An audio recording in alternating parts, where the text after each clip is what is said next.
বলুন, এটা যে এই যে এখানে আমাদের এই স্কুলের ক্যাম্পাসের মধ্যে দেখা যাচ্ছে যে আপনাদের কিছু কৃষিজ কারবার চলছে, তো এটা কি চিন্তা ভাবনা নিয়ে আপনারা করছেন যদি বলেন? হ্যাঁ, এটাকে আমরা এই জায়গাটা আমাদের পড়েই ছিল দীর্ঘদিন ধরে, তো এটাকে আমরা ঠিক করছি যে এখানে বিভিন্ন রকমের সবজি লাগাবো, অর্থাৎ যেমন যেমন ঋতুতে যেমন যেমন ফসল হয় আমরা একরকমভাবে ইন্টার কালচার, বিভিন্ন সারিতে বিভিন্ন ফসল চাষ আমরা করতে চাইছি।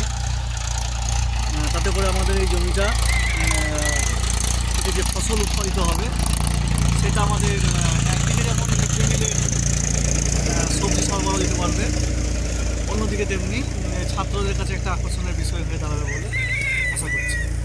আমাদের বোলপুর শিক্ষানিকেতন আশ্রম বিদ্যালয় বেশ কিছু জায়গা, এটা পুরো জায়গা হিসাবে পড়ে রয়েছে দীর্ঘদিন ধরে, তো সেই জায়গাটাকে আমরা একটা মিক্সড ফার্মিং হিসাবে ব্যবহার করার চেষ্টা করছি।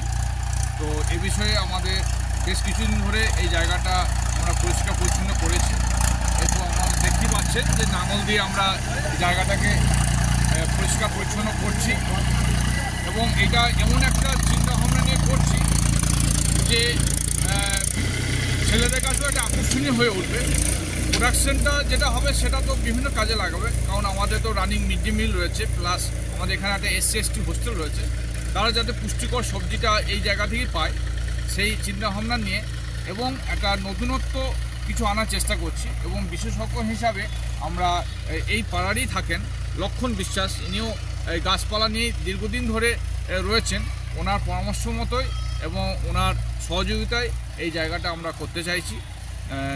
তিনি বিভিন্ন ধরনের চাষবাস করেন এবং বিভিন্ন মানে ফসলের এবং বিভিন্ন গাছগাছালি সম্বন্ধে তিনি বেশ ভালো এক্সপার্ট, বহুদিন ধরে রয়েছেন, তাই ওনার সহযোগিতাতে আশা করছি এটা একটা শুধু বোলপুরের নয়, এটা বীরভূমে একটা মডেল একটা মিক্সড ফার্মিং আমরা করে তুলতে পারবো। দেখা যাক, আমরা লাস্ট 1 বছরের মধ্যে আশা করছি একটা মডেল এটা ফার্মিং হিসাবে আমরা করে তুলতে পারবো। আচ্ছা, প্রধান শিক্ষক মশাইয়ের কাছ থেকে জানতে পারলাম যে আপনি এটা এখানে এক্সপার্ট হিসাবে সহযোগিতা করছেন স্কুলে, তো আপনার কি ধরনের চিন্তাভাবনা এখানে করতে পারবেন? এখানে সবজি হবে, নানান রকম সবজি, মানে যেরকম মানে আপনার এই উচ্ছে, এই টাইমে উচ্ছে, শসা, এরকম আছে আপনার আরও ভেন্ডি ভেন্ডি, এরকম বেগুন, এরকম নানান রকম সবজি তৈরি হবে প্রথমত। তারপরে আপনার নানান রকম মানে গাছ তৈরি হবে, যেরকম ঔষধি গাছ, ফল ফুল, ফরেস্ট হবে। মানে এগুলো কি কি ধরনের চিন্তা ভাবনা আছে? টোটাল 2 বছরের মধ্যে এইগুলো মোটামুটি টোটাল তৈরি হয়ে যাবে। কত ধরনের ফলের এখানে হতে পারে বা সবজি? ফল বহু রকম ফল আছে, এখন নতুনত্ব ফল আসছে, এবং ড্রাগন ফ্রুট তো মোটামুটি তৈরি হয়ে গিয়েছে।